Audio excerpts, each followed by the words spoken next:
nominated for the 2005 Nobel Peace Prize. Please welcome Fatmire Feka.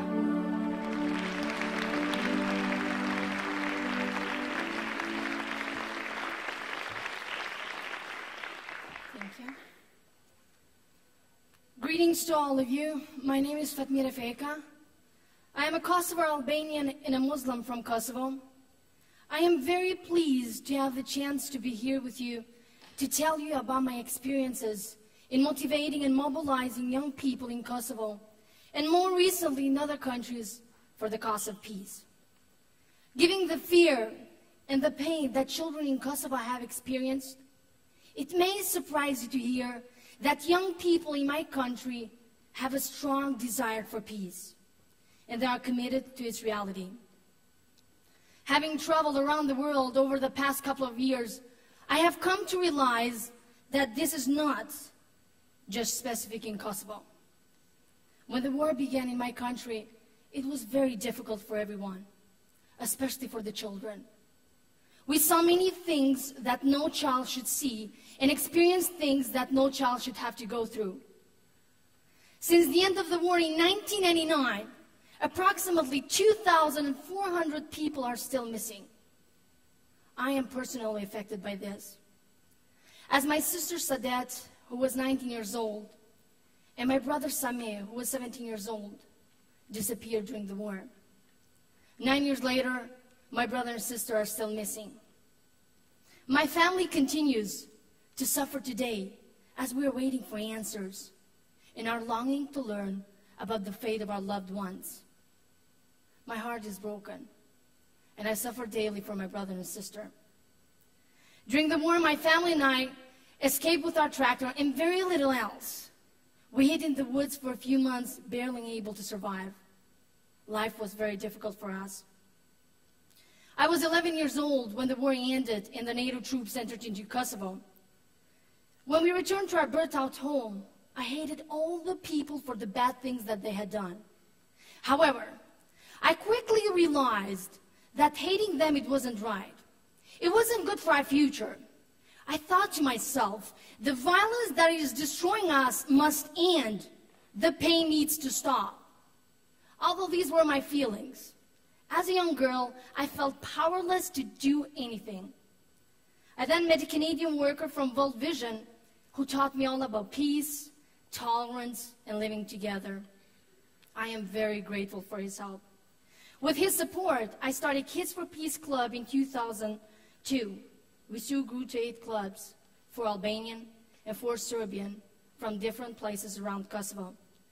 Today, there are 14 clubs with hundreds of children actively involved from all over Kosovo. In these clubs, the children learn how to make peace. They learn to solve problems, to be tolerant, and to listen. They learn about their rights and also how to respect the rights of others. Through the Kids for Peace members, they have been able to make many friends, regardless of their religion or ethnicity. The children communicate with each other through letters and messages and by exchanging visits. They implement projects bringing Kosovo children from all ethnic groups together for a common cause. Projects including activities that brings their communities together, both young and old, around common issues that affect everyone. What I found during my experience in Kosovo, and more recently in other countries around the world, is that many children and youth have a natural passion and a deep longing for peace. And they are determined to work for it, if given the chance. They want their communities to be safe, peaceful place, full of love and respect for others. They found it hard to reach these goals, however, because many people think differently than they do. Adults often do not give them the chance to participate in peace initiatives that will help bring their communities together. Too often, the adults are filled with bitterness, and this does not give room for the youth to express their desires for peace. Hate and bitterness are big barriers to peace. But if we really want to achieve peace, and if we really want the violence to stop, We must not be afraid to allow children and youth to make a positive difference, and we must support them in their efforts. As youth in Kosovo, we worked hard. We didn't change the world, nor did we change our country. But we did have an impact on our communities, on our peers, and we did plant a powerful seeds of hope in people's hearts. As John F. Kennedy once said, peace is a process, a way of solving problems.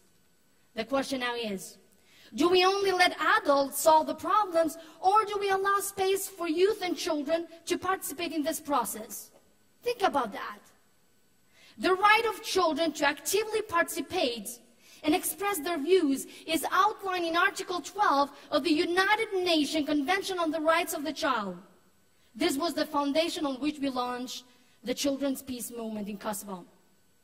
The children and youth of this world are powerful peace builders and strong activists for change. They can have influence and a powerful impact over their friends, families, and communities. We need to allow youth and children to work hard in creative ways to deal with grievances, differences, and challenges to identity. We need to listen to them, learn from them, and support them in their efforts. Many peace activists who have worked in conflict zones will tell you that conflict is cyclical. The youth and children of today become the fighters and politicians of tomorrow. Youth and children must be supported to build peace through education, ongoing dialogue, and active participation. How can we accept change if we keep ignoring children and youth? To ignore their potential, their efforts, and their achievements, it's simply to ignore their fundamental rights. We're also missing an opportunity for the possibility of lasting peace by breaking the traditional cyclical nature of conflict. I have learned a lot by growing up in war-torn Kosovo. But one thing that has helped me through my difficulties was my determination to make my life better and not being afraid of seeing it through. I know that many youth around the world share my motivation and determination. As a matter of fact, last month I participated in a peace and reconciliation mission in Kenya. What an amazing experience. I can tell you that the youth in Kenya are eager to actively participate in bringing peace to their country. As I stood up in front of the thousands of youth giving motivational speeches over a period of 10 days, I could see in their faces and in their responses there are potential agents of change. Indeed, we do need to give them and the other thousands of other youths in similar condition around the world a chance to be part of a positive change. Not tomorrow, but today, starting right now. These youths realize that they do have a right to live a future full of hope and opportunities, and that they can participate in the process that will lead to that future. So, ladies and gentlemen, thank you for allowing me to share my story with you today.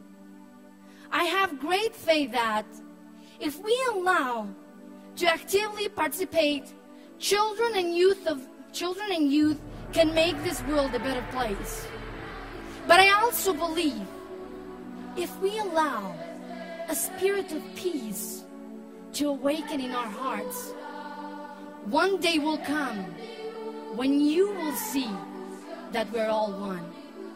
Thank you very much.